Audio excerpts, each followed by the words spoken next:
Keep your cameras on.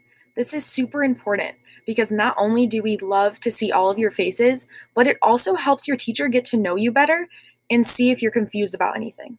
One thing you want to consider when creating your learning environment is choosing a dedicated learning space. When you think about picking a location for your dedicated learning space, you want to pick something that feels like school. So you might work at a kitchen table. You might work at a desk if that's available. Something that really wouldn't feel like a classroom or a learning setting would be something like a couch or a bed or anywhere where you can like lay down. You really want to pick a spot that feels like you're in a school.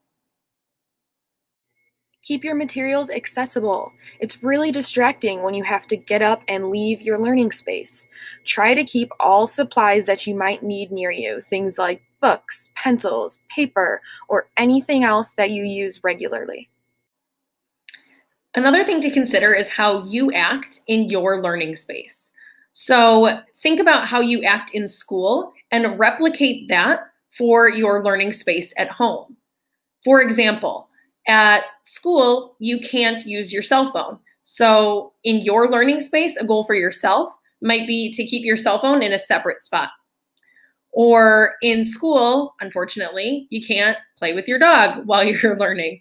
So maybe your dog gets moved to another room during your learning time. Again, do your best to replicate how you act in school at home during your learning environment. Another important thing to consider in your learning space is how others act in it.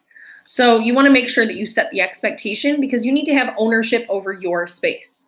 Let's say you're working at the kitchen table. You might make a rule or an agreement with other people that while you're in a class, a live class, no one can do the dishes or no one can grab a snack because that's distracting to you. So again, own your space and come up with an agreement with people that may be surrounding you. And that is one way to help you stay focused in your learning environment. Plan out your breaks. You have time between passing periods and at lunchtime. During my lunch break, I like to go outside and go for a walk.